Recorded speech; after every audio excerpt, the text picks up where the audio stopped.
that you're all here at this special event. And normally I might have said, welcome ladies and gentlemen, but maybe tonight, welcome critters or creatures or beings would be more fitting.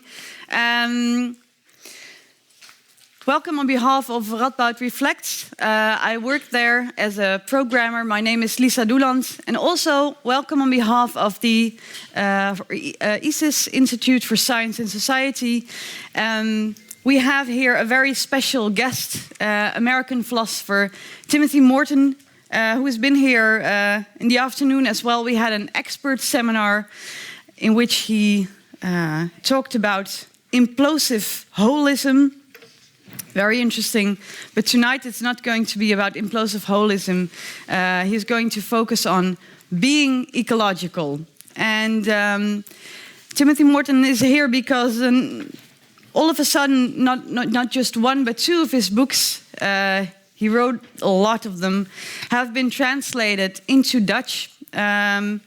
Dark Ecology, a book he published in 2016. It's been translated as Duistere Ecologie, so duister, dark ecology.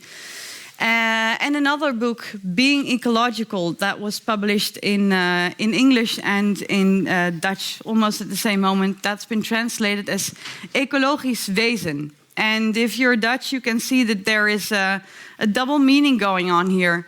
It's being an ecological being, een ecologisch wezen zijn, but also how to be ecological. And we tend to think that being ecological has got something to do with returning to nature, returning to a very pristine state in which everything was well balanced, harmonious. There was no waste there, especially no nuclear waste.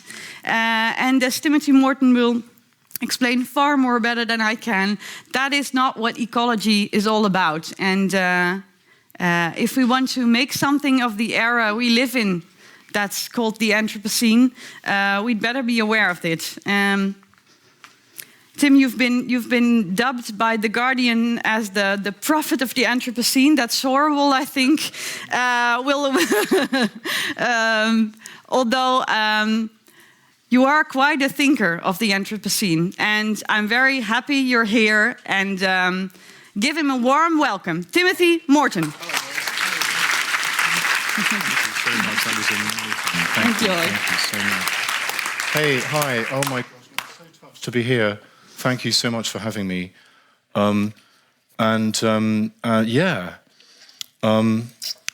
So this talk is called Being Ecological. The title that I wrote is The Being Ecological Lecture. You know, like the White Album. You know, something like that. Thank you for laughing. So I'm thinking. Thank you for that again. So I'm thinking about writing this lecture. It's a few days ago, and my heart starts to beat. Oh no, I have something to say, something important about ecology. I'm the keynote.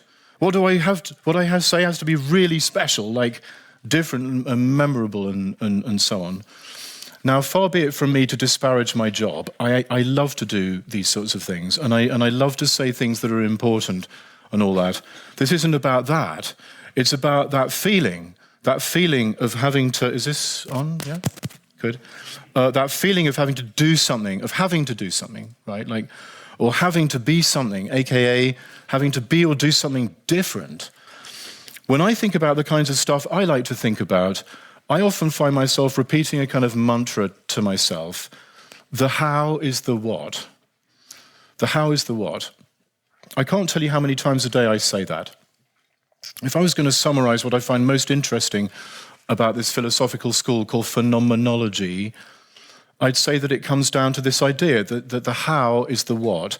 How a thing arises tells you all about what that thing is. The how is not an optional extra. The how isn't an accidental decoration. The how isn't a superficial appearance on top of a bland substance. The how is the what. How a thing appears is all about what it is. So I got interested in how I was thinking about my lecture. You know, anyone who can say really rude words, but they always sound really sweet or funny coming out of her or his mouth? That's what I'm talking about. I can't do that. I have a friend in Beirut, and she can say really wrong words in this incredibly nice way. The how is the what.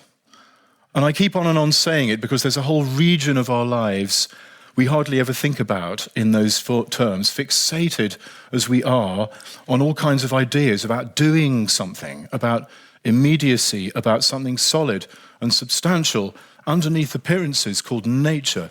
You know, like it's never really here. It's sort of somewhere in here maybe, or it's over there, you know, in the ocean, yeah, or like, maybe it's in my DNA, but it's never like actually here, yeah. This region is called ecology. And the dangerous mistaken clumsiness with which we talk to each other about it, the how is the what.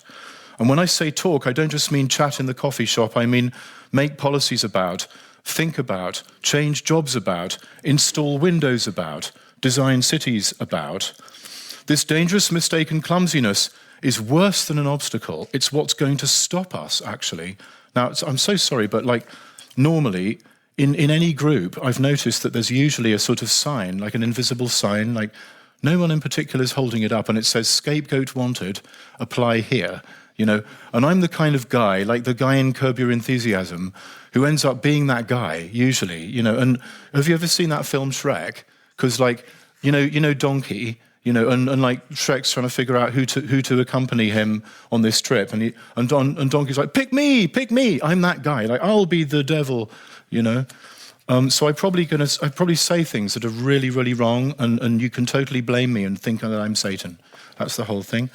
Thank you for laughing. This dangerous mistaken clumsiness is worse than an obstacle. It's what's going to stop us, actually, from really living in an ecological way.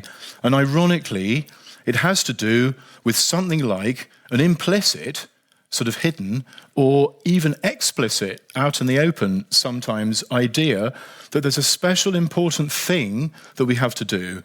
Ironically, it has to do with the fact that we say to ourselves and others, that we care about this stuff. It has to do with a syndrome I now call being ecological, which is the title of this book that I just wrote.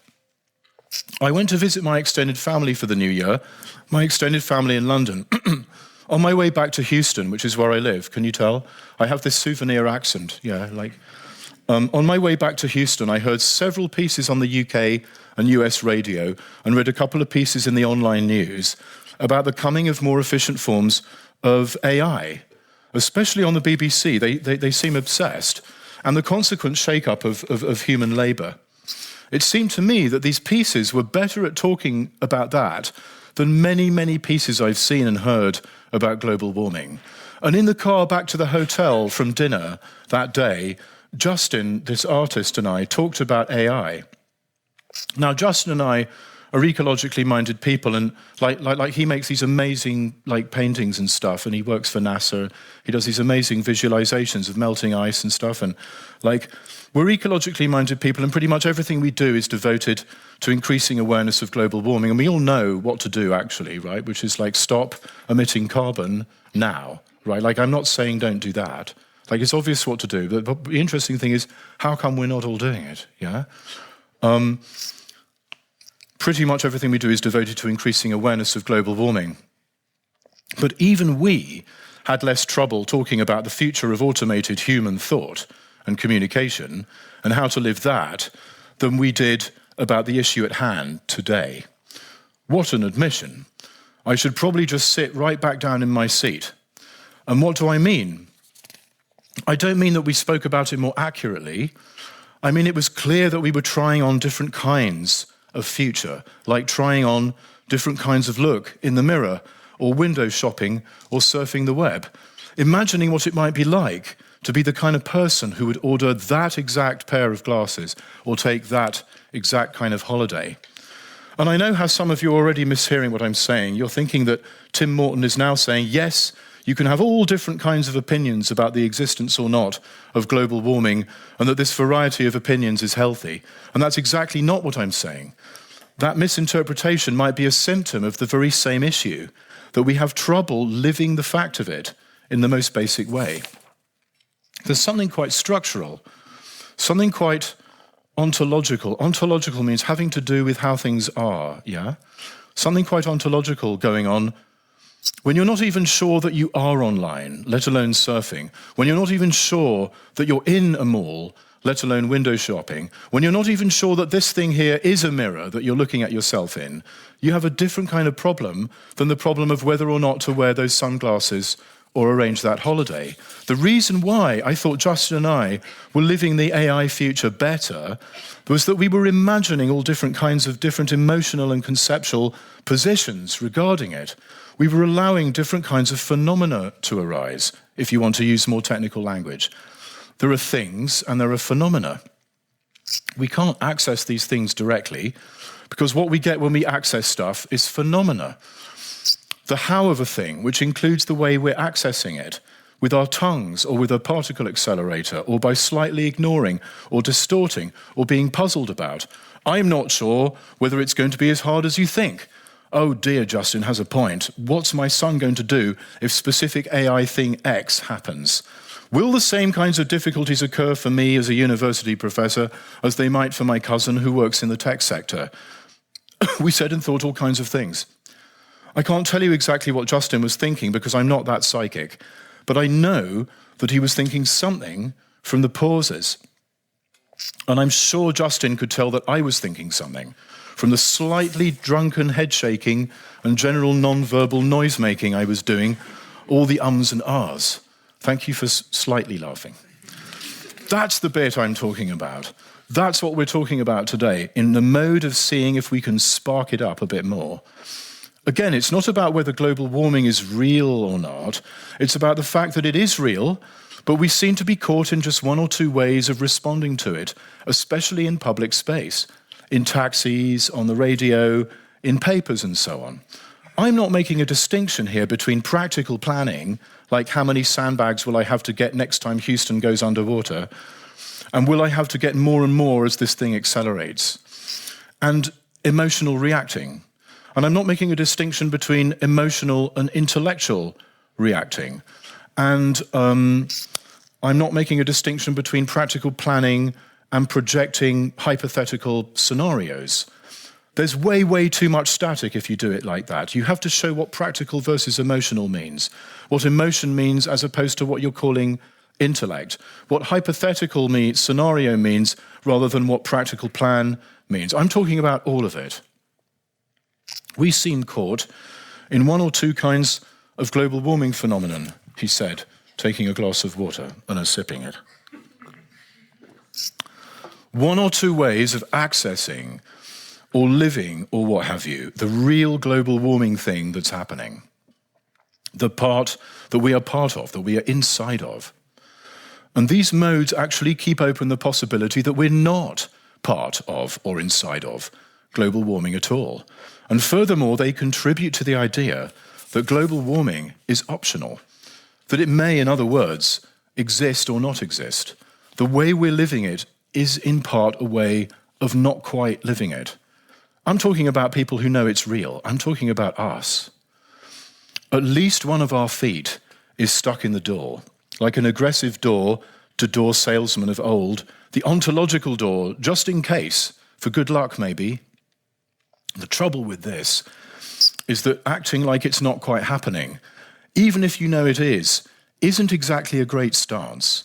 Imagine something much less large and long-term, like watching someone running into the street in front of a speeding truck. Oh my God, have you seen the third series of Twin Peaks? If the way you're responding contains even seedlings of this isn't really happening, you aren't going to be doing the right thing and rushing to get that someone out of the way. The trouble with this example is that I've had to resort to shock mode. And shock mode, unfortunately, is part of exactly how we're getting this global warming thing wrong. Let me try something else. I study Tibetan Buddhism quite a lot. One of my Buddhist teachers was telling a story about asylum seeking. So there's this guy, a friend of the teacher, and he was in the US Embassy in New Delhi. And he's talking to an official seeking asylum in the US. And the official is trying to figure out whether this guy is for real or not. And he's a smart official because he asked this question and because of his attitude towards the answer. He asked this question: how many steps are there to the top of the Potala Palace. Now, the Potala Palace is the sort of the Buckingham Palace or the Vatican of Lhasa, which is sort of the capital city of Tibet, although there's all kinds of shadings and provisos here that I won't go into. It's a structure that was built over a great length of time with lots of wings and different architectures, and it has like these famous steps leading up to the top level on the outside. Now, a simple internet search will give you the answer, 432. But most Tibetans don't have the internet. And even if they did, well, can you tell me how many government buildings there are in The Hague? What happens when I ask that question? What happens is what happened to the guy in the embassy. He looked up in that way you do when you're visualizing something. He went inward, if you like. I sort of hate having to use this language because it immediately contaminates what I'm saying with like concepts of subjective and objective and all that. Hey-ho, press on, as my mum would say. Can you tell me how many skyscrapers there are in Amsterdam? If you've been to New York, and I say New York, you don't build up the picture in your head pixel by pixel or brick by brick. You do it holistically. New York is a feeling. I feel the golden sunlight on the brownish toast-colored buildings that struck me when I first visited in 1992. I feel the cold wind on my face on Fifth Avenue in the January of last year when I went to visit a friend of mine. I've lived there. It's a feeling, roughly feeling. Don't get too caught up on that word as if I'm saying feeling as opposed to thought or perception. It's a phenomenon. It's a thing that's happening. It's a sensual object, you know, if you understand this friend of mine called Graham Harmon. So back to our Tibetan guy. The guy started visualizing rather than spitting out a number. The US officials stamped his form. This guy was legit and was legitimately seeking asylum. He got in precisely because he didn't rattle off a factoid. This was a smart embassy official. The official realized that part of living something for real involves being able to feel it out on the inside, if you like, because New York or the Potala Palace is in your bones. It got to you because you're into it. Not because you're spatially, like the technically extensionally, in it. Maybe this guy had never physically been to Lhasa at all. I've never been inside Buckingham Palace, but I can imagine it. I have no real clue as to what's actually in there, but I bet you the way I wonder about what that would be would present a pretty good Britishness signal to someone who asked me. When I was an undergrad at Oxford, the students who were obviously American were the ones who were trying way too hard to look like they were undergrads at Oxford. They wore Brideshead Revisited sort of costumes and had lots of picnics on the lawn with like Pims and so on. The ones who looked like they really lived there hadn't really lived there. The ones who lived there, somewhere in the region of Oxfordy stuff for longer, had all kinds of contradicting and loose and roughly piled up heaps of ways of being a student. The ones who were more familiar, in other words, were less obviously Oxford students as opposed to not Oxford students. I bet you that's a good way to tell fake news from actual news. Fake news wants you to think that it's totally true, as opposed to being a lie. It draws a far too rigid distinction between true and false. Funnily enough, fake news is the one that seems more true. That's the whole trouble with it, isn't it? True might not mean definitely not false. Grown-up ambiguous true might have all kinds of weird falsity signals flickering inside it, like being in a wood dappled with sunlight and shadow. And my point here is that when it comes to global warming, we're in far, far worse shape than that guy in the US Embassy in New Delhi. And now you're probably hearing me giving some kind of Puritan sermon. You may have been forgiven, but are you really, really being a good Christian forgiven person? You're thinking about fake versus authentic, because I said fake news. And quite unfortunately, all these things are exactly part of how we've been getting this all wrong, and exactly why the way we try to persuade people about it in the end becomes a complete turn-off. Yes, that's right. I'm saying that deniers have a point, but it's not the point they think they have. They're totally wrong, but in a revealing way. We're right in a way that totally sucks. Oh God, the way we talk to each other about this stuff sucks the worst, doesn't it? We really should start thinking about how we talk to each other about the future. This isn't about predicting exactly what will happen. It's about how we think it, how we feel it, how we live it. In any case, the way we've been talking has hoovered up just about as many people as it can possibly hoover up. Time for something different. Yes, we're talking about propaganda. Yes, we're talking about PR. We're talking about influencing people's unconscious mind. Not you don't have one. Like, no one in this room, everyone in this room, luckily, is totally transparent to themselves, I can tell, just by looking. But we're talking about these other fools who haven't showed up here. Don't worry, I'm not talking about us. We're perfect in here, yeah. We're just like laughing at other people, yeah. Thank you for weirdly almost laughing. Unless you get into that, there's no way this is going to work. Why? Well, have you ever tried to write an essay? One of these lecture things, like I'm doing now. Here's a better example. Have you ever thought about your retirement? Or here's an even better one. Have you ever had children? Or have you even thought about what it'd be like to have children? It's about time. It's about time scales that are what? We like to say unimaginable. But I'm afraid that's not the problem. We can imagine these time scales. The problem is they are imaginable. What's the word for these kinds of imagining? Easy. Nightmare. A nightmare is when a dream starts to become actually true. Ultra vivid, ultra intense, definitely real. We should be very suspicious of these ultras. What's going on? In fact, our capacity to imagine these timescales is also part of the nightmare.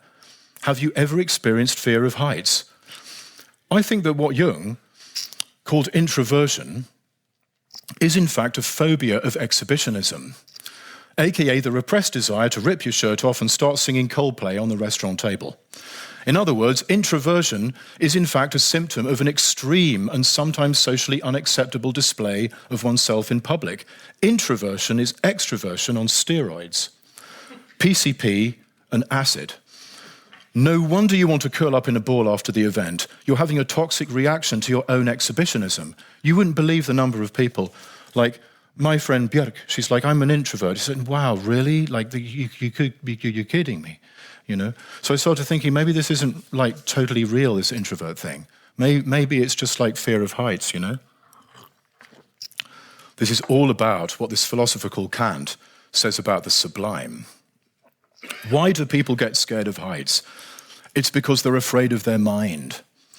I was in a gigantic department store, John Lewis, in Oxford Street, right after Christmas. I went up the escalator to the floor where you can get lovely pots of tea and small plates of curry and typical British fare like that. The trouble is, for acrophobic me, the restaurant is on the top floor. Now, granted, there are some awesome pieces of audio equipment up there to tempt me, like my amazing Bluetooth speakers, for example, but it's also the case that you have to go up about 5 really quite long, steep escalators to get there. As I ascended, I looked down. I visualized myself jumping. I freaked out because I had implicitly imagined myself committing suicide. My fear of heights is the suppressed desire to jump. Kant argues that this, in essence, is the sublime, where you realize that at least one thing in the universe is, as anyone who isn't Doctor Who says upon entering his time-traveling spaceship. You know Doctor Who? Sort of weird British sci-fi guy, right? Like, anyone who isn't Doctor Who says upon entering his time-traveling spaceship, the TARDIS, bigger on the inside. When I teach this to my students, I use not what I'm describing here, which is what Kant calls the dynamical sublime.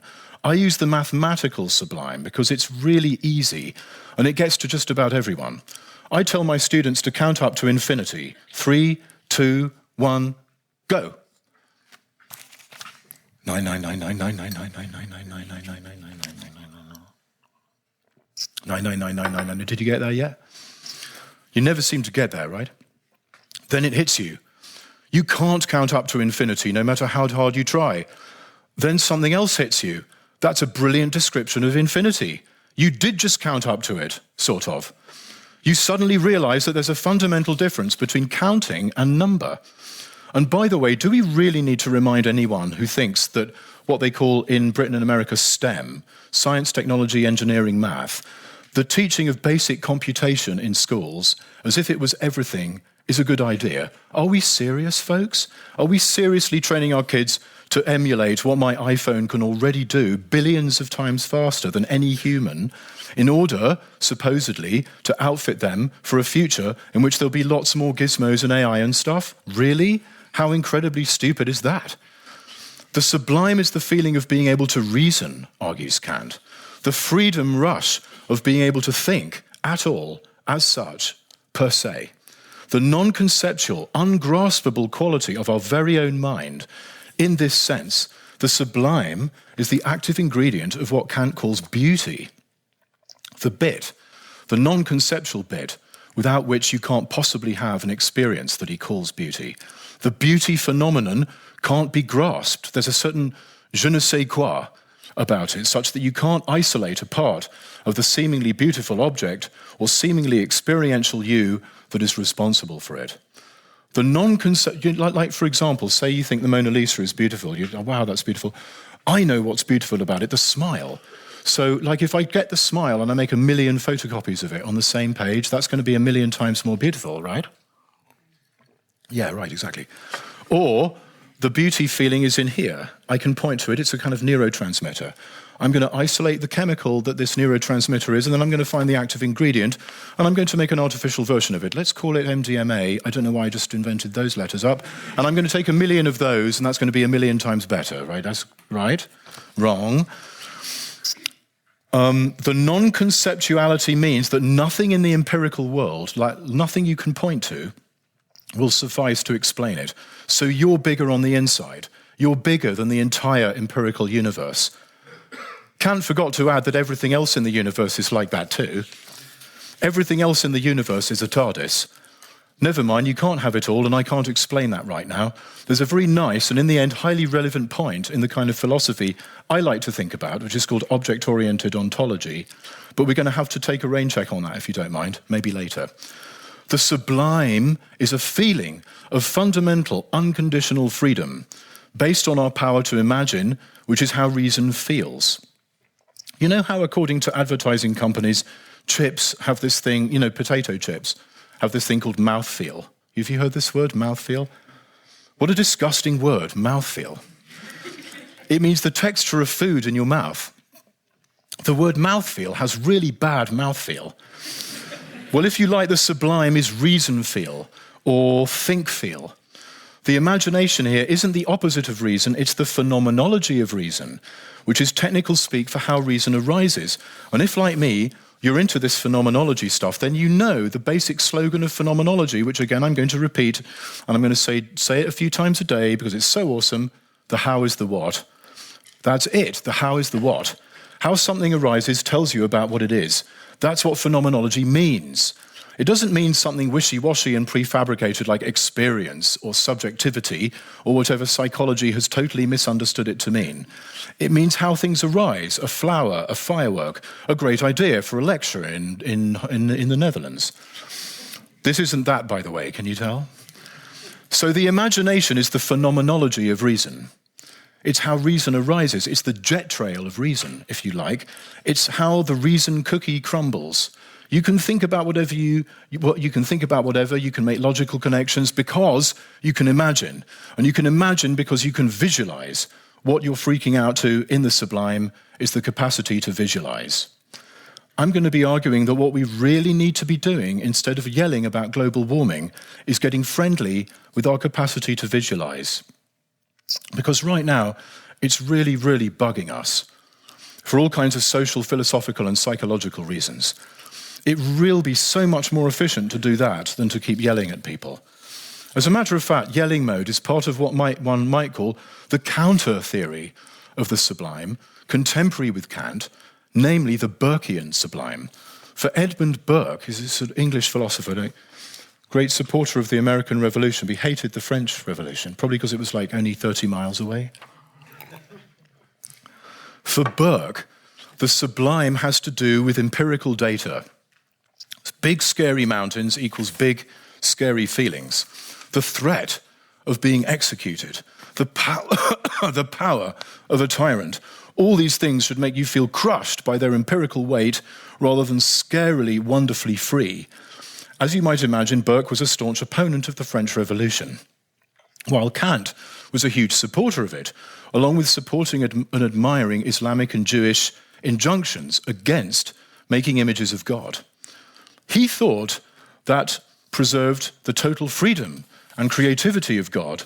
He thought there was something really deep about that particular aspect of Islam and Judaism as opposed to Christianity.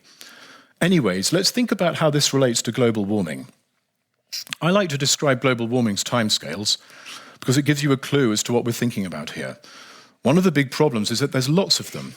A central feature of ecological awareness is that it forces us to acknowledge that there are many, many, possibly uncountably many scales on which things are happening all at once, and that there's no top scale, no key scale, no one scale to rule them all. Let's call the timescales the horrifying, the terrifying, and the petrifying. Visualize that famous temperature chart from the Goddard Institute for Space Studies, which is NASA, right? Sort of, yeah? It shows 2 centuries of global warming, an upward zigzag, and then this massive spike in 1945, yeah? Extrapolating from there, we know that 75% of global warming effects will persist until 500 years from now. So now try to imagine what life was like in 1518. 30,000 years from now, ocean currents will have absorbed more of the carbon compounds, but 25% will still hang around in the atmosphere. The half-life of plutonium-239 is 24,100 years. These periods are as long as all of visible human history so far. The paintings in the Chauvet cave in France date back 30,000 years. But 7% of global warming effects will be occurring 100,000 years from now as igneous rocks slowly absorb the last of the greenhouse gases. The petrifying timescale is particularly appropriate, given that all that will remain of human beings in the flesh 100,000 years from now will indeed be fossils. The timescale is a Medusa that turns one to stone. Caught in the headlights of the nightmare way we visualize the future, we reproduce a paralysis that is the phenomenological equivalent of having no clue that anything is happening at all. How ironic is that?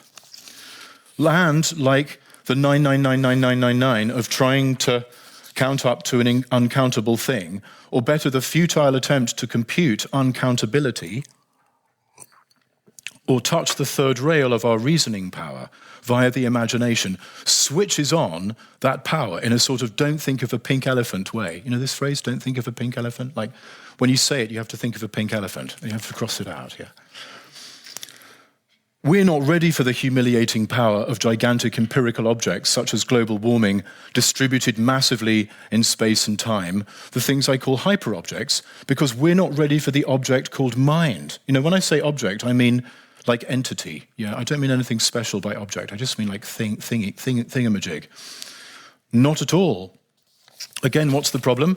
It's that we lack the ability. It's not that we lack the ability to comprehend the hyperobjects.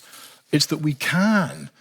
And that this switches on our freaky powers, our X-Men-like capacities, the mutant human capacity to think, specifically the powers that someone like Ludwig Feuerbach argues gets displaced onto concepts of God, aka alienation. And that we do this in nightmare mode, which is fake news mode, which is believe this or else mode, which implies a belief about belief, namely that believing is the opposite of trusting.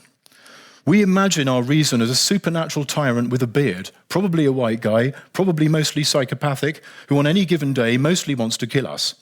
And even that's better than touching the third rail of reason, aka imagining, aka noticing that we have the power to visualize, apparently. All that yelling is a way to domesticate and religify that power. I think most global warming speech is actually, I'm turning into Satan now, I'm ever so sorry. I think most global warming speech is actually a very ironic, very toxic, because seemingly backed up with empirical factoids, way of being a certain kind of apocalyptic religious maniac. It certainly looks like it when you open the paper. You're confronted with 2 types of thing. Seemingly raw empirical data, only there is no raw empirical data. So that's an ideological illusion that we have to explore in a moment. And apocalyptic Jeremiads in the editorial section. These are, as Theodore Adorno might have said, 2 halves of a torn whole that nevertheless don't add up together. On the front page, every day, another data dump, pretty unmediated, as if coming from outside of social space, aka from what is very violently and dangerously called nature. I like to capitalize that word to remind me of what an artificial construct that is, as opposed to what I like now to call the symbiotic real, which is what we're actually part of. 5, 20, 7%, 200,000. You might think I was doing it just now, although I assure you I'm not. That's just the static sentences that include ecological data emit. The ideological static, and that's the whole point. We desperately need to eliminate that static, or rather transmogrify it into something else. Then, elsewhere in the paper, you get the sermonizing, the toxic, religious version of imagining that has been alienated from its rightful place as a brilliant mutant X-power of the human. That's it. That's the duality. The empirical data, which is always a phenomenon, always how things arise for specific humans, scientists, for instance, and not an unmediated chunk of nature at all. And the sermonizing, the supposed human flavoring with which we coat these tasty reality nuggets. Nothing more than an objectified chunk of something torn from our insides and plastered over us to further imprison us in an alienated version of our very own freedom. Sounds great, doesn't it? Really, really, truly, you have to stop yelling about global warming. It's not helping. It's worse than not helping. It's sustaining the problem itself. That's the trouble, you see. We think of non-human beings as bland, blank things we call objects, with a twinge of panic about the worst thing that could happen to us. And we think of us as the decider. Do you remember, don't know if you remember the Second Iraq War? You know, and George Bush was like, I'm the decider, I get to decide. And some genius made this YouTube video where I'm the decider was done as like, I am the walrus, you know, goo-goo-goo-joob, you know. We think of ourselves as the decider, right? The one place in the universe that makes stuff real and comprehensible. Apply that logic to all other beings in the symbiotic real, the network of uneasy interconnections that allow you and me to be in this place, attending to this stuff. It means that we're enslaved to objectified stuff and lording it godlike over stuff at the very same time. Now, that's a good, accurate description of the bad phenomenology of Cartesian dualism that confronts us every day in ecological speech. Body, mind, extension, intellect, stuff, feelings and thoughts about stuff, factoids and sermons about factoids. We're not breaking out of our problems at all. We're reproducing them. And when I say we, I mean those of us who supposedly give a shit about global warming at all. We're yelling. And beyond the fact that yelling has hoovered up as many religious maniacs as it's going to hoover up at this point, hello, I'm a religious maniac. Beyond this empirical data point, there's a much more fundamental, more ontological issue at stake. Something deep and haunting, which is that our attempt to wrap our heads around this is reproducing the deep structure of why it happened in the first place, aka objectifying the non-human world and setting ourselves up as gods over it and setting up gods over ourselves. We really so haven't left Mesopotamia circa 10,000 BC. We haven't moved at all. We have more computational power. Great. Computation is always based on the past. Computation is the past, at least the human thought-flavored past. Reason is from the future. Reason is the future. So we have better ways of reproducing the past really, really fast. So all we're doing is causing the past to eat the future more and more efficiently. We really do have to start getting friendly with our ability to reason, which means getting friendly with our ability to imagine, which means getting friendly with our powers of visualization, which in turn, and this means getting right down to brass tacks, means accepting that hallucinating is a logical possibility condition for thought. Did you know that the output from the visual center of the brain is far, far in excess of the visual input through our eyes? What if seeing itself were based on the ability to hallucinate? And what, in turn, if that power spoke to us about the symbiotic real, aka the theory of human-plant coevolution? In other words, what if what was truly scary about our ability to think was that it was an expression of the plant genomes in human brains? What if every thought was actually a kind of flower, part of our plant sexual display, or at any rate, a byproduct of it, like in in English, they call it an anthology, right? Like a collection of poems. That's a collection of flowers, yeah? And normally they describe a trope, like metaphor or whatever, as a flower. You know, like, this is flowery language, yeah?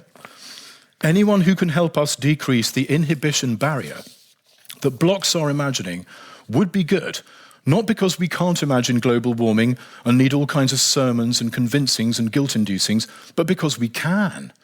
And that, in the end, this ability, this precious human ability, from which we get words like humanities and all that, is in fact what should most remind us of our tentative, symbiotic being. Whatever, you don't have to go all the way here with crazy philosopher clown Tim. You can just go part of the way, and that's enough. You can just get to the bit that talks about getting familiar with our human powers of reason. You know, the Tibetan for get familiar with is gom, which is the Tibetan word for meditation. Fundamentally, meditation is getting to know what is already the case. The Greek for that is mathesis, from which we get the word mathematics, from which we get the idea that computation is math, which isn't getting used to stuff at all, but simply gyrating in whatever prefabricated exercise wheel we've already built for ourselves. Time to get back to the awesome original sense of math, by which I don't mean the chronologically original sense, but the logically original sense, the sense without which computation wouldn't be possible. You know, like, you wouldn't be able to count the oranges unless you were, like, into the oranges. Like, hey, oranges, wow. 1, 2, 3, 4, right? That. And what does getting used to, or math, or meditation mean? They mean attunement, tuning in, which is sort of synonymous with something like listening. I'm arguing, so visualizing is more like listening, right? I'm arguing that we need to get used to our ability to get used to. In other words, listen to our ability to listen. And if that sounds really narcissistic and up itself, it is. Remember, the problem with Donald Trump isn't that he's a narcissist, it's that his narcissism is disordered. He has wounded, broken narcissism. More narcissism, please, for the sake of planet Earth. Not convinced? Speaking is based on listening. It's why Aristotle's rhetoric has its second and middle section a loving and exhaustive account of all kinds of emotions, because it's those emotions to which you're speaking as an orator. You're gauging them, matching your speech to them. You're listening, you're attuning. Still not convinced? Think about music. Music is based on listening. Anyone who's been in a band knows this for sure. You're listening to the music, you're attending to your instrument, you're listening to the drummer, you're attending to your musical lineage. Improvisation is much more like reading than it is like writing. So it is with thinking. Thinking fundamentally is a form of listening, tuning. Free will is overrated. Neurologically speaking, when you decide to do something, you're already doing it. An artist is much more like a chameleon than some artists like to think. Art is much more like camouflage than you might like to think. Blending in. Of course, total blending in means being dead. When the chemicals inside me are the same as the chemicals outside me, it's called Tim is dead. So when you think or do art, you're dicing with death a little bit. That's why it's scary. Stop yelling, start listening, start tuning. Philosophy is a kind of clowning, can you tell? Because the love part is so much more important than the wisdom part. Like the philos part is the important bit, yeah? When you love someone, you allow them to be ungraspable. You allow yourself to listen to them, to follow them, to let yourself be colored by them. Love and death are always quite close, aren't they?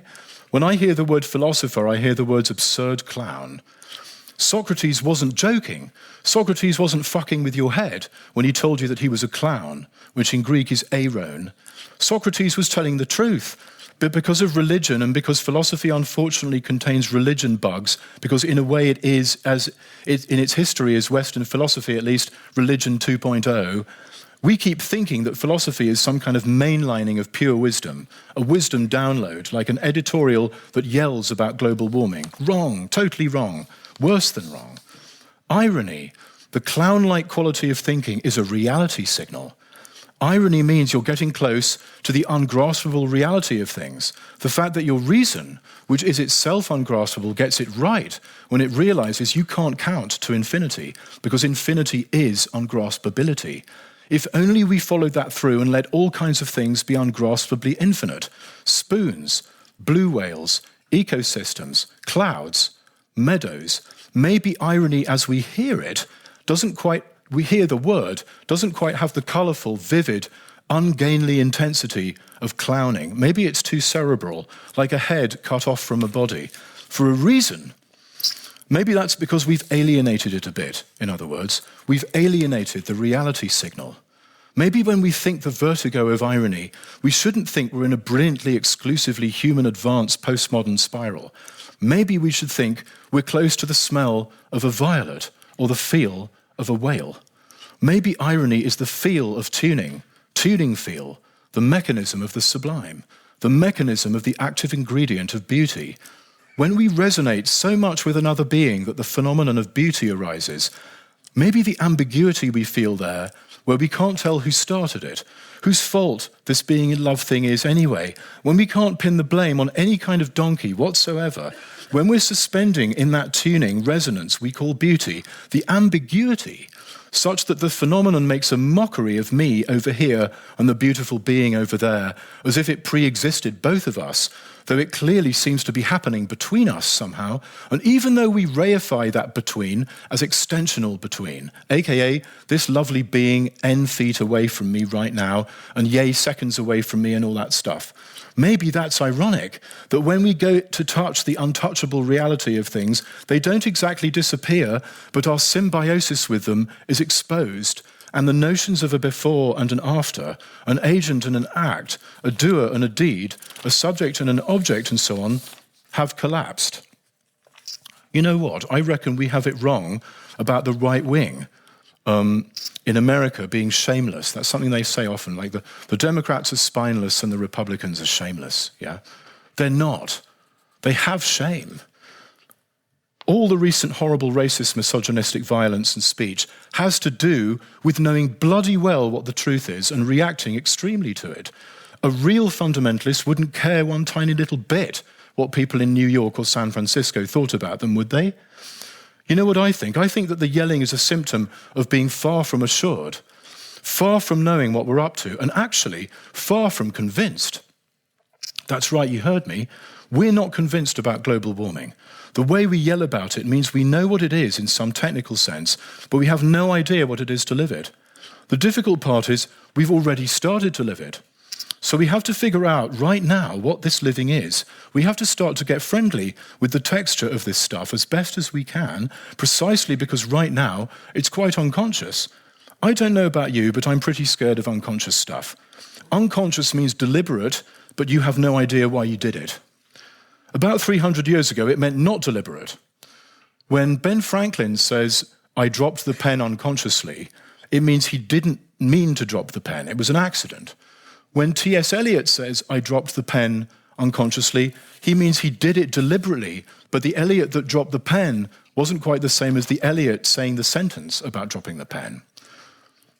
When I started lecturing, I was going to warn you that this talk was going to sound really political and earthy and practical in one way, and then, slowly but surely, or maybe quickly and very weirdly, it was going to become very psychedelic. And that the psychedelic bit was going to be the most accurate bit, and the political earthy bit was just seemingly earthy and political because of how we like to think about ecological stuff, namely, almost not at all. I was going to warn you, but I forgot. Sorry. Thank you.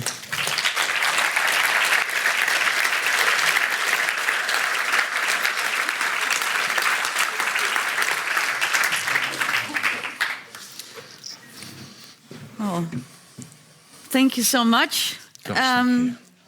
I'm thinking maybe the Guardian was right. Maybe there is something of a prophet in you that is. At one point, you said that we should stop grasping and start listening, and you really, I think, got us listening. Oh, I'm so glad about that. But there's so much in there. And then we have to interpret the stuff. Yeah, I usually tend to completely motor mouth, and usually when I think I'm being really clear and stuff, I'm really still being completely confusing because mostly I don't really understand what I'm saying. So like if you have a problem, there's this, I'm having the same problem, you know, because like when I write stuff, I try very hard to write things that I don't know about yet. Like, why would you want to write stuff that you already knew? That's like this past eating the future thing, right? So like, I really like thinkers who are a bit failed, you know, maybe because I'm a bit rubbish, yeah? Like, I like people like Merleau-Ponty, this French philosopher. Like, he's trying to say something that he can't quite say it. Yeah. So he's like, he's sort of failing, but it's awesome, you know? Yeah. Is it, hopefully, it's awesome? Yeah. But is that something, you mentioned that you do feel not really at home being called a philosopher. Yeah. Why is that? Is that maybe because of the grasping thing that a lot of philosophers do tend to want to do? To fixate and say, this is the case.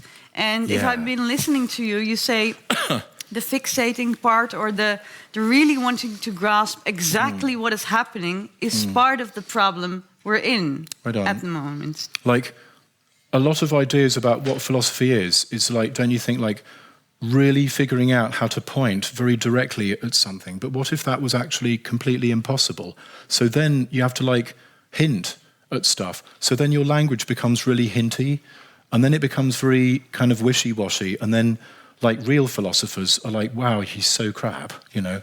And, you know, like, I had the misfortune of not actually training as a philosopher, and, like, so I trained in an English department, right? And, like, one of the good things about it is it's a much less patriarchal space than a philosophy department. I can't tell you the number of women philosophers in my philosophy department at Rice who've quit over the years, you know, because of this atmosphere, yeah? Because it's super, super fierce, actually, and aggressive. And I wouldn't dare to call myself one, like, in a funny way. Like, do you know this thing called Impostor Syndrome? You know, like, where you don't think you're for real? Like, yeah.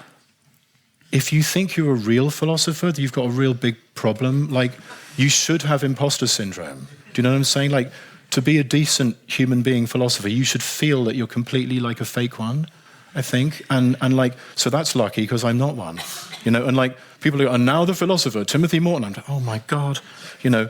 And I wouldn't dare use that word about myself. Like, when I got this job at University of California, and it happened to be the job of Gary Snyder, you know, the beat poet Gary Snyder. He retired, and stupidly they gave this job to me. And he read this book eventually that I'd written called The Ecological Thought, and he said to one of our friends, this is, because I didn't know him, you know, at that moment, he said, this is a philosophy book. I was like, oh, cool, okay. So he's calling me that, so I'm okay if somebody pins that badge of shame on me. I'm all right with that, go doing it the other way around. Slightly. Yeah. Like, it makes me feel very, very exposed, you know, because, like... But as what? As a completely unskilled, clumsy person who realises that all he's ever got in life is a kind of intelligent confusion at best, right? And, like, philosopher, you know, you can't make digital watches, right? You can't write symphonies, you can't do accounting. You need someone else or something else to riff with, otherwise you're never going to do it. It's really like a clown. Like, you can't be a clown just in, like, on your own, you know. Or maybe you can if you're like a clown in front of the mirror, yeah. But like, you sort of need someone, you know, to look like an idiot in front of. Yeah. I am looking for this. I picked you up at your hotel today, and I saw something there that I think that does explain. I won't say that it's your philosophy. I'll say it's your thinking quite nicely. What I do think is more than clownish, by the way, and actually helps us. So this is at a hotel. I think it's normally there would be fish in it or snakes. I don't know, but this is a plastic chair with moss on it, I think, or some sort of microbes. And it seems to be like a perfect example of an ecology without nature. That this is this something that you look at with love, maybe even? I think this is how our world should be, artificial in a way, not like the pristine nature. Well, like, okay, so it's okay, so like, it's not like I don't believe that blue whales are real. It's that I think they really are real, and that calling them natural makes them a bit less real. It's sort of that way round. You know, like, I believe in blue whales so much, and I want to help them, and I think that calling them nature, aka something that isn't like me, you know, isn't cool. Like, we use this word nature in a way that you could call normative, right? Which means it establishes what's good and what's bad, right? Like, he's doing an unnatural thing, right? Like, that's it. Like how many horrible things has that word done in the world? You know. So I feel like nature most of the time doesn't have anything to do with how things are in the world and how we are connected to them, or ecology. They are with how we want them to be. So it's not about like, I don't care about blue whales and plastic bags are just as cool as blue whales, right? Like, that's obviously not true, right? Like, plastic bags are just as real as blue whales, but that doesn't mean they're just as important, right? Like, there are some deep ecology people who say the AIDS virus has just as much right to exist as an AIDS patient. And it's, oh my God, that's so unbelievable. Like, how did you get to that point? You know, like, if that's what believing in Gaia means, beam me up, Scotty. You know, I don't want to be that kind of ecology person, because obviously I'm choosing to go with the AIDS patient. I would ruthlessly destroy the AIDS virus, right?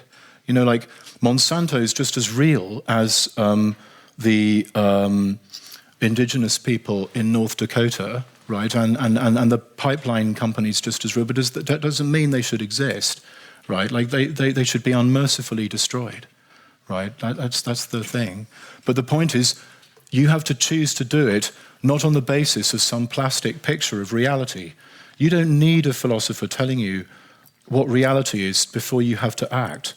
And we've been going around treating like ideas like that as like coming nicely bundled with a politics, so that we can relax. Like, oh, this kind of description is a radical one, so I can have it. Or this kind of description is a reactionary type of description, so I hate it, right?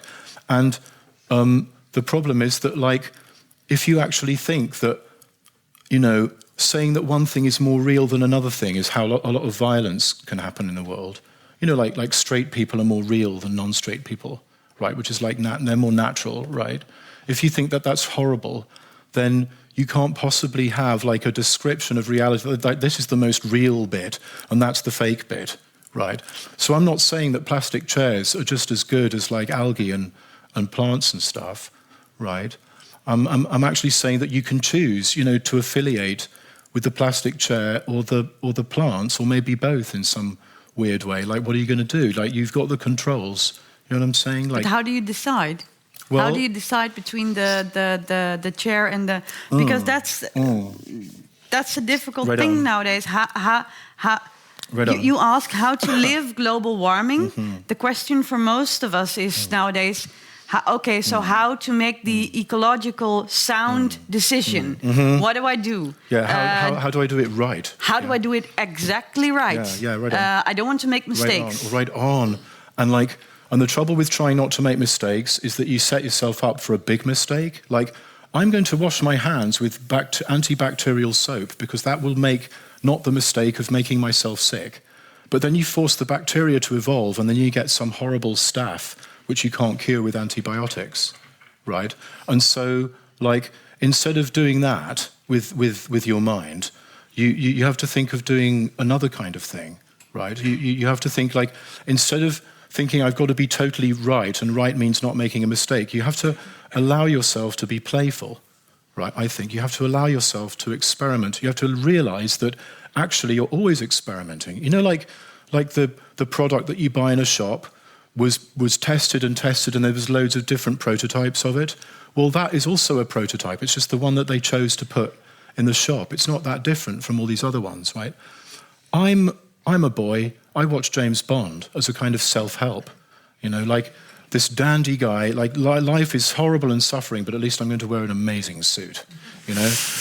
And, you know, the point is, I think, that for boys, the thing about it is all the shooting and all that stuff is like a nice distraction from what it's really doing, which is incredibly soothing and relaxing. Because if your movie is always at the end, which means if the narrative is always in like real time, you know, where the event happening in the story is the same time, takes the same time in the cinema. It's very, very relaxing. It's called closure. You know, closure?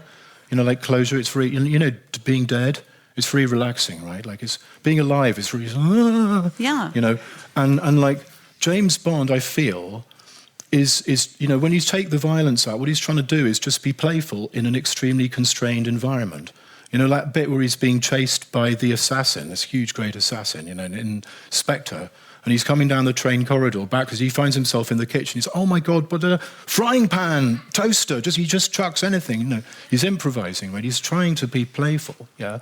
And so what's happened in this room is that we've unconsciously mostly decided to form a probably rather brief political collective consisting of human beings, hairdos, glasses of water, lectures, microphones, carpets, air and lights, right? And who knows how long this weird, spontaneously formed anarchisty collective will last, right? Nothing lasts forever, you know, like societies are really, maybe or not, long-lasting, more long-lasting versions of exactly what this is. They're just another kind of Lego toy, right? And Lego toys have always got some kind of little bit on them, so you can always stick another little bit of Lego on, right? And like, that's the whole thing. I think play is a very deep category, right? And the reason why is because I think that things are always what they are, yet never as they seem. And that's an amazing paradox, right? Like, this is a glass of water, but no matter how hard you try, you're never going to get the actual But it's serious play, right?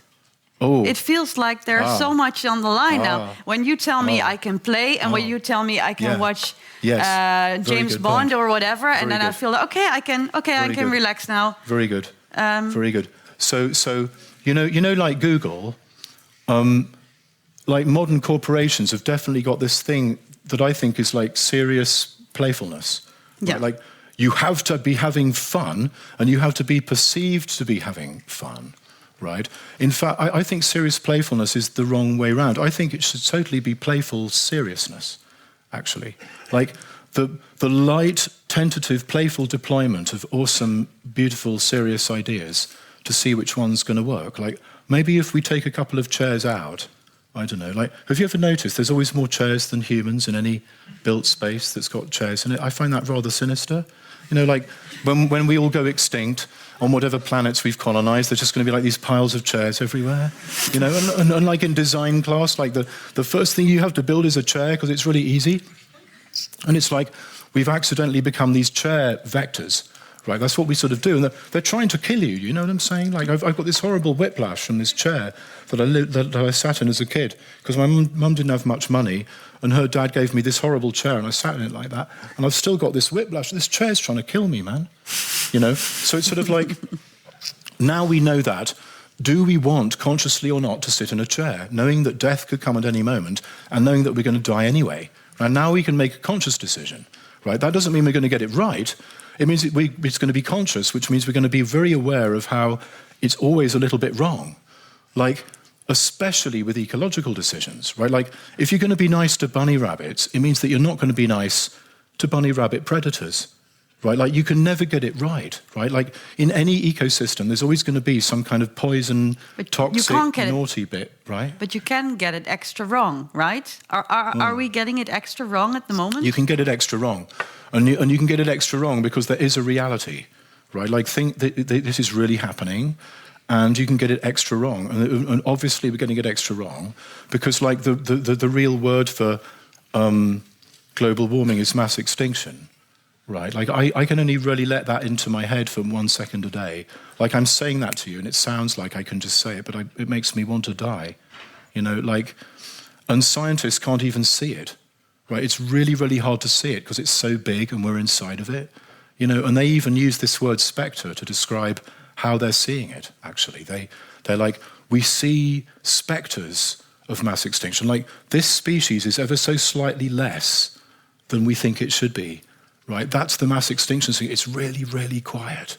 You know, like the black hole colliding signal of the gravity wave detector was this tiny, tiny little blip.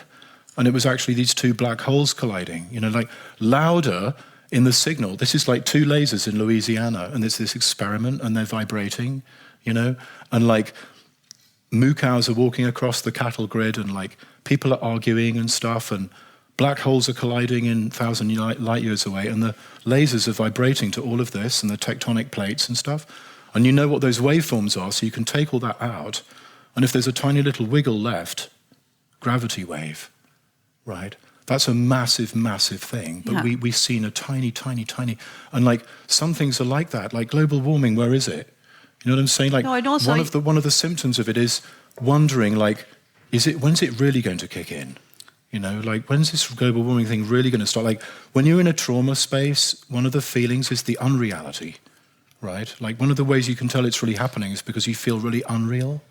You know, like when you're in a car accident and, like, time sort of weirdly slows down, and you're like, wow, is this really happening? And you don't realize you're really upset until, like, a week later. That kind of thing. But then you're actually in something. So you just mentioned the hurricane you're in. Let's say it's a year ago, I think now. No, shorter even. Yeah, it was like last August. Hurricane Harvey. Tropical Storm Harvey in the end. Yeah. But then I'll get to it. Keep but going. Then you're in something, so you know about it. And you mentioned the mass extinction. So we know. There was another rhino species that died out last week, I think. Right. But also there was a study with a scientist from here, Hans de Kroon, who was in that on insects. They say that. In a German area, but so probably around here, 75% of all insects in the last, I think, 30 years has vanished. Yeah, I heard that bit. But then there's some really strange thing going on, because that's science. That's right. So they're saying these are the facts. We can think, okay, we didn't see any insects on our windscreens. Oh, we haven't seen those for 20 years. But when we went on vacation earlier on, we saw these bugs and insects, and now we don't see them on our windscreens anymore. Yeah. That's true. But how do you? So there's these different kind of catastrophes, and some you can't see, and others you can't. Yeah. And there's also you have to. Where Harvey is concerned, you have to just take it in. Yeah. But where the insects is concerned, you say, I'll think of mass extinctions for 1 minute a day, and I'll push it aside. Well, how does that? It's not that I'm pushing it aside; it's that I can't bear it. Yeah. It's that I feel I'm going to cry. Like I don't want to do it in public, and I can feel myself going when I start thinking about it, and I don't want to subject you to that. But is there something about how you reacted to Harvey that you think, if we take the catastrophe that's happening now, but that we don't really see, so it's not a real catastrophe, and take Harvey that is actually happening, is there something in your behaving in that hurricane that we can take in this I think other hurricane that we're in that we're not really seeing? Well, like the trouble for me with this hurricane, with Hurricane Harvey, is that it unleashed Hurricane Tim. Like Hurricane Tim, this really confused, upset person, like intellectual Tim can talk about it quite nicely, but little Tim sucks, apparently, when it comes to these things. Like, I got so scared and angry, and I got so mad at my friends for not checking in with me. And then I realized after a couple of days, why would they even no, because they've never been in one of these, And then I sort of realized something, it was quite handy. My misspent youth came in a little bit handy, because then I slightly realized, I remember, this is like being on really bad acid, like when you realize that you're on really bad acid, and then there's a little bit of safety. Yeah, like I'm spinning out of control. This is Hurricane Tim. That's the problem with global warming. It's going to set off Hurricane U, yeah?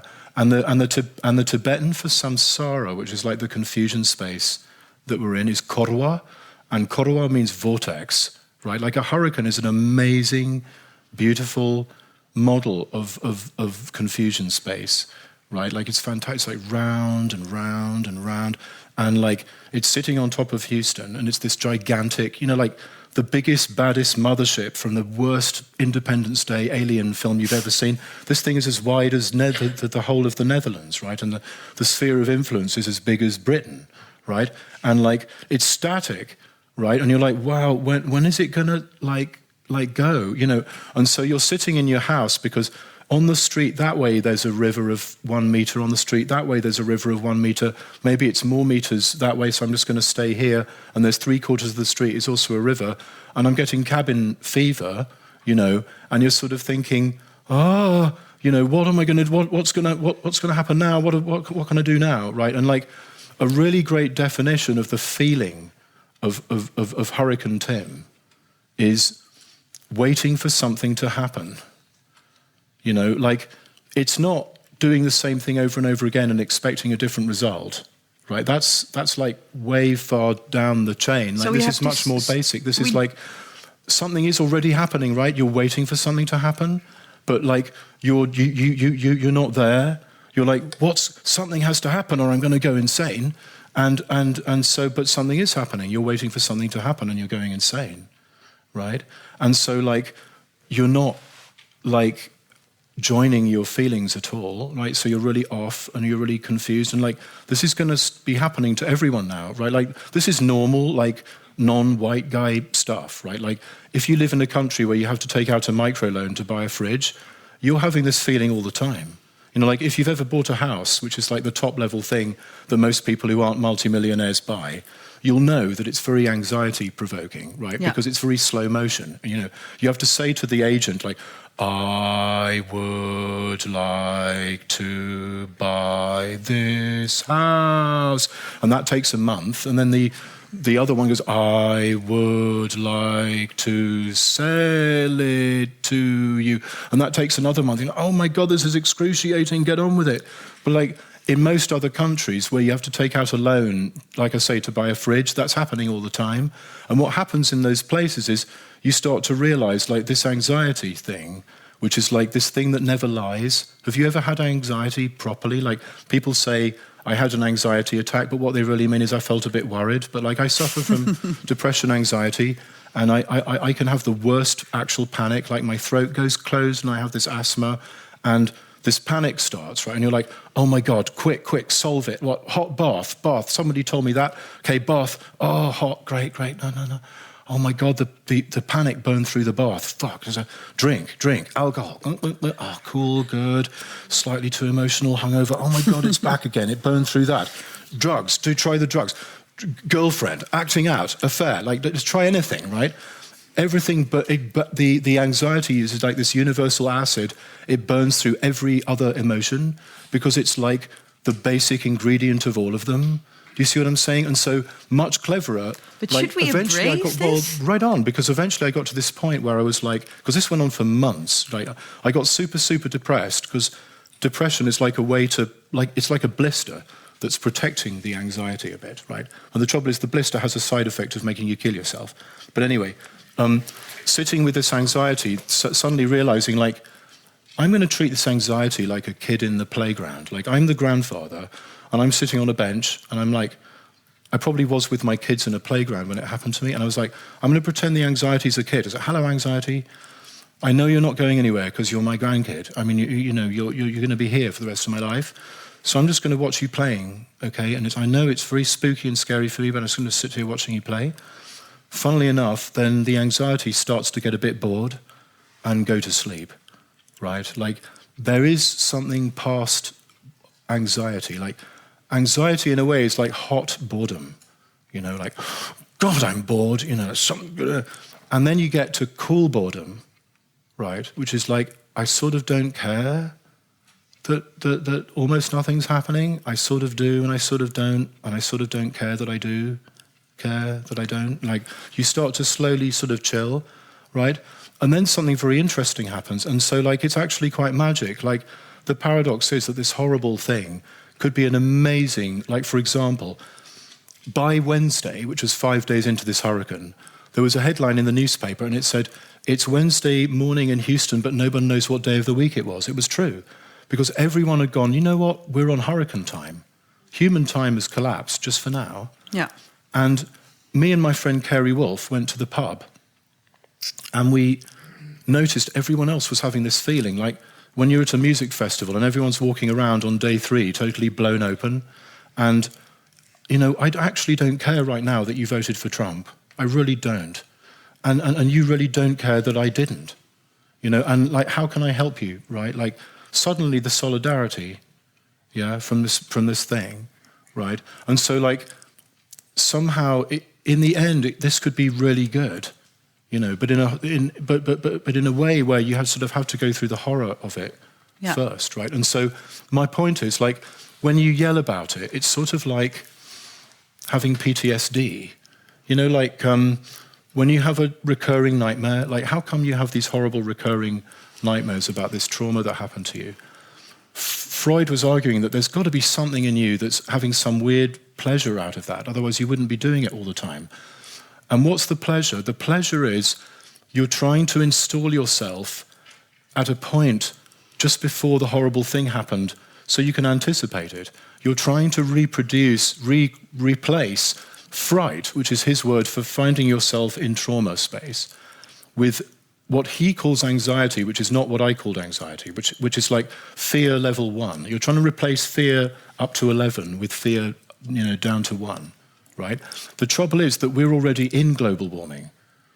So trying to replace the feeling of being in it with the feeling of being able to anticipate it is exactly the wrong thing to do, because we're in it, you know, and like the first thing to do is to realize we're in a trauma situation. How do we take care of each other? Yeah. This is so horrible trauma.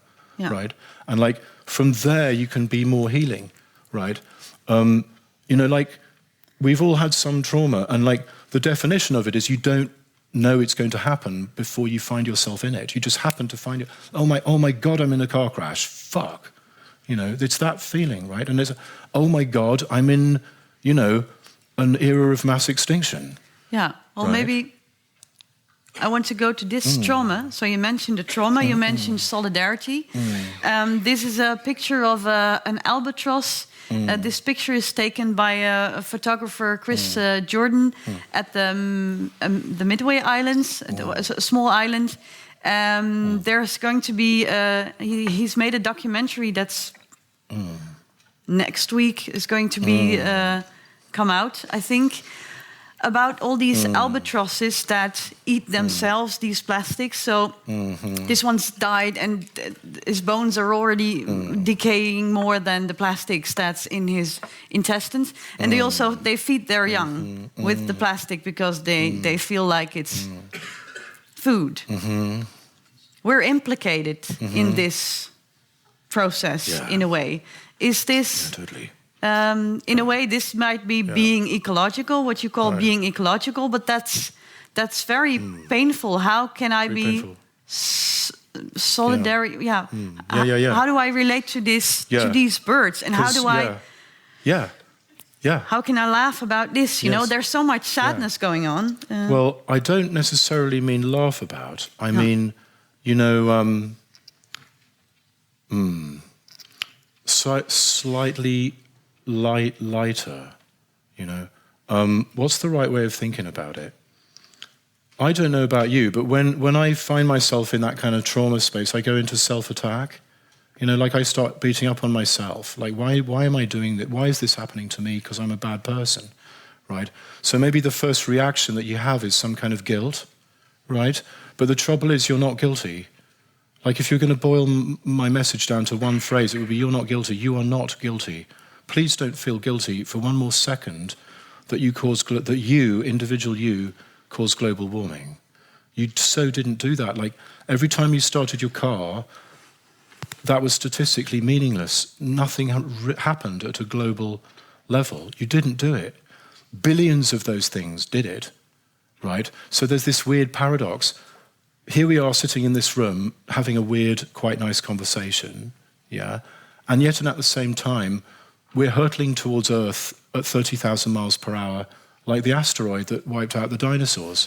At this very moment, we're in sort of two different scales at once. And on this scale, we're not doing anything, actually. You're not guilty, right? Guilt is scaled to individuals, right? What we need to do really is separate guilt from... We are implicated, right? What we need to do is separate guilt from responsibility, right? But my point is, if you can understand something, you're responsible for it, right? Like, if you can understand what that is, you're responsible for it. You don't need to prove that you did it and then say the right number of Hail Marys or kill yourself or kill someone else, right? You just need to feel responsible. Like, in a funny way, you don't need to convince anyone for one more second that humans are guilty of global warming. All you have to do is convince them that if you can understand something, you're responsible for it. I mean, say, I don't know what, like chickens cause global warming. You're still responsible for it because you understand it, right? Like, somebody pushes somebody into the street in front of a car, you understand what's going on, you're responsible for saving them. You didn't do it. If you stand on the corner going, did I or did I not do it? How guilty should I feel about this? Boom, the guy's been killed. Right? So actually the guilt is preventing you from doing it, right? From saving this kid or whatever. And so in a way, like realizing that actually it would be much more efficient instead of like going polar bear, bird, bad, bad, bad, to be going, if you can, like environmentalists, stop talking about polar bears now and start talking about your mind, right? Start talking about racism, which is one thing that's really preventing us from joining that bird, right? Like the fact that that bird looks really different from you and really natural and stuff is because there's all these beings that racism has chucked into this kind of uncanny valley between the racist person and the so-called non-human being. All these inhuman, unhuman, abject, human, anti-Semitic type beings, right, who've been chucked into this uncanny valley and then ignored, right, so that like the valley looks like a line between you and the bird. So it's like a kind of boundary. Do you see what I'm saying? And like, so how do you stop that, right? Like, so, do you get everybody out so that everyone can be a kind of weird micro-fascist? Like everybody's the same kind of, thinks that they're kind of healthy racist being now? Or do you yourself just jump in to the uncanny valley with the polar bear and realize that everything is kind of a bit weird because everything is kind of a bit not what it is, right? And then if not everything's in that valley, yeah, because for example, like I'm full of like my lungs are evolved from swim bladders of fish, right? Like these ear things are actually like the pointy ear things on like bats and stuff, and like there's all these symbiotic beings living in my crustaceans in my eyebrows, for example, and like there's little viral code insertions in my DNA. There's all these things inside of Tim which aren't Tim. There's this kind of bacterial microbiome and stuff, and then let's see, not even worry about weird shit like time and stuff and anxiety and stuff. But like, if everything's in this valley, then nothing's in this valley, right? Like all of a sudden there's no mountains anymore. Yeah. So in a way, everything's on this kind of flat plane, right? Where no longer can you tell the difference completely between alive or not alive, or between conscious or not conscious, or between sentient and not sentient. That I might be an android. You know what I'm saying? Like you can't prove that I can't prove that I'm not an android. Do you see what I'm saying? Like it's like part of treating me nicely is because you can't prove that I'm not an android. Funnily enough, like the reason to treat me nicely is that I might be Frankenstein's monster. Do you see what I'm saying? Like I funnily enough, because I could be made of like algorithms and stuff. Like that's why to treat me like a person. Do you see what I'm saying? But also, isn't maybe just saying we're interconnected in a way, so we were birds once, we were plants once. All the separation business that seems to say things are normal in this way. They can be contained. They stay that way. Things are forever changing. Isn't that what you're on about? Kind of, but like when you say it, do you really know what that is? Do you see what I'm saying? Like, do you really know? Like what's really funny about it is like, can you identify the moment when the cat when like the proto-cat turns into the cat? There's some lovely stuff about this in Darwin's, The Origin of Species. Yeah, it's like you can't actually specify this moment. There's all these gaps in the fossil record, and clearly I'm not a bird. I am not a bird. There's this weird continuity between me and the bird, but actually there's also this weird separation, Yeah. And like I'm not really even me. I am sort of me, but I'm not as much me as I'd quite like to be. Like my ego wants to be like 100%, but like I'm probably maybe 75% me tops, right? Maximum, right? And so like But because of that, there's lots of wiggle room to do stuff and change, right? And so, because the cat never completely was a cat, therefore it could evolve into something else. Do you see what I'm saying? And so, like, somehow getting used to things being a bit ambiguous. Do you know this word ambiguous? Like, it means you have a very precise choice between two or more things and you can't decide. Like ambo in Latin means on both sides, right? Have you ever been to the eye doctors? Like, I used to wear glasses, yeah? And when you're in the eye doctors, the doctor, it always comes down to this weird choice between two different, equally slightly crappy solutions to your eyes, right? And the doctor's like, is it number one or number two? Number one or number two? And you're like, I don't know anymore. Number one is a little bit shit in this way, and number two is a little bit shit in that way. And, because my eyes are a little bit shit, and glasses are a little bit shit, and doctors are a little bit shit, and vision is a little bit shit, and medicine's a little bit shit, and a little bit shit means finite, Shitty, finitude is the clever word for shit, right? Or maybe the stupid word for it. What does it mean when you've come to that level of perfect ambiguity where you can't decide?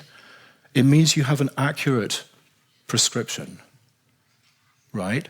Sometimes ambiguity can be an accuracy signal. Sometimes a feeling of ambiguity can be a signal that you're on it. And trying to delete that feeling of ambiguity is the problem right there. And my job isn't to be right. My job is to help you to make nice allergy medicine so you can tolerate this ambiguity a little bit better, right? Because living on two different, at least, timescales, where on the one hand you're not doing anything, and on the other hand humans are causing global warming, right? Not jellyfish, humans are, definitely, right? And living on both of those levels, and one level isn't more real than the other, right? Like the level on which you're a member of a women's group, the level on which you're a professor, the level on which you are working in a factory, and all of these things are just as real as the level on which you are a symptom of this asteroid, this metaphorical asteroid, right? Just as real as that, right? So causing global warming doesn't cancel out being a great librarian. That's also good, that's also real, right? And so you're living in ecological world with more and more and more and more ambiguity. Also, like, if I get rid of the bunny rabbit predators, I've just killed a bunch of life forms there. Like, I'm trying to be nice to life forms, isn't that what ecological politics is? But I have to, like, I can never get it perfect. Like in Groundhog Day, like the guy never ends up being able to save the guy getting run over, And in the end, he ends up kind of playing with that situation because there's nothing he can do apart from just like do a few ice sculptures and stuff and do the Rachmaninoff thing, and he's like gotten really good at being a bit crap, and that's the moment when he gets released from it, right? So like not making yourself laugh, like how can you turn shit into chocolate mousse? This is horrible. This isn't something you can force yourself to laugh at or laugh with or laugh about. It's like, how do you get to the point where you can cry? Because I don't know about you, but like there's different types of crying, and like for me that kind of, oh my God, I'm just like stuck in this crying cycle is the not nice crying, but then there's like release crying, right? When you understand something and there's this energy release and you start to cry, like, and sometimes you can only get there after you've slightly laughed, right? And when I say laugh, what I really mean is like aware that there are lots of different emotions and you're not deleting any of them, right? Like comedy isn't necessarily funny.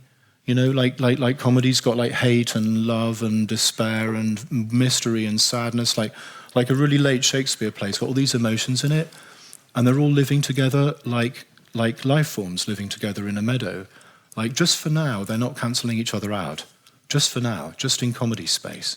Right? But is like that where we have to go to? Yeah. So when we look at this bird, we think sometimes maybe we feel like we're, I don't know, tragic criminals who've done this. Exactly. So, but then yes. There's tragedy. You say we have Yes. to go from tragedy to Yes. from noir to from this is awful Yes. what we're doing to comedy. We're in tragedy mode right now.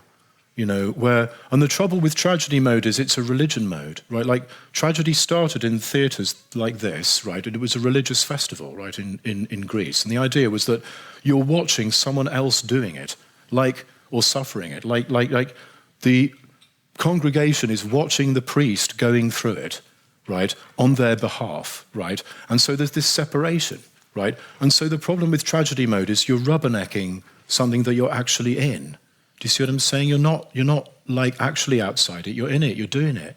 You're part of it. You're responsible for it, right? And so actually, tragedy mode is a little bit twisted, right? Now, the thing about tragedy is it's about somebody trying to extricate themselves from their fate. Like, they're trying to get out of the problem that they've got. Yeah. And they find that the process of getting out of the problem redoubles or increases or amplifies the problem or drills down into the problem, right? Yeah. Like, if you're going to do a sick joke, one-sentence version of the last 12,000 years, it would be, in order to avoid global warming, human beings created much worse global warming, right? Because the Holocene was this slightly global warming age, you know, and it's like, oh my God, where's my lunch gone? I know, sit very still and store stuff and save stuff, and there's nothing wrong with it. It's like you want to live, right? Wash, rinse, repeat, industry, fossil fuels, global warming. That's like the 10,000-year perspective, right? And so it's like a tragedy. It's like someone trying to escape from their material conditions only to find that they're reproducing them in a very toxic nightmare form, right? Like, I want to be really safe. I want to have not this cotton. I want to have, like, I don't know, latex, really like hard, shiny latex on, right? And this latex is made of like actually plant cells, and like plant cells are hard, you know, but they're a little bit permeable. And then they became fossilized and turned into like this oil, and then I can make them into this latex, right? And so you've created this sort of extra death shield, right? That's like really, really safe and comfy and like, you know, imprisoning and death, right? And so that's kind of like society right now. In order to survive, we're like killing ourselves and the rest of the planet. You know, like the worst word in English right now is the word survive.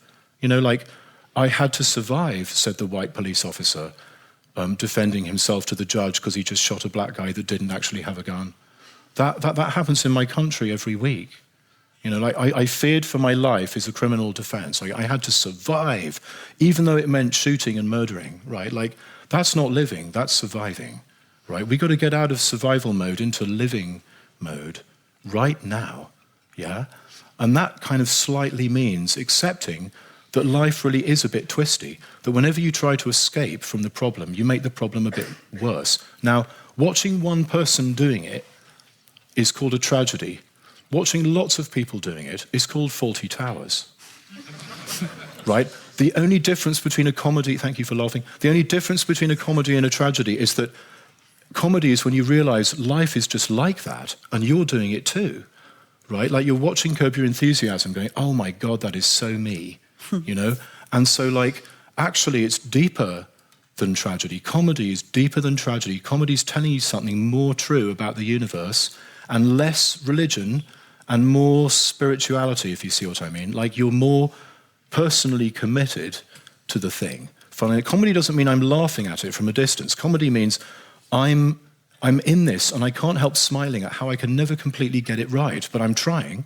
You know, like, I'm not giving up. I'm not going in the fetal position. I'm not being all cynical. I'm actually trying to help other life forms, but I can never get it perfect, and so I have this sort of weird smile. And maybe at first the weird smile is a kind of slightly too tense smile, and eventually it becomes this sort of slightly more mild smile, like, yeah, you know what, like, you never really can be the perfect parent. Then you can cry.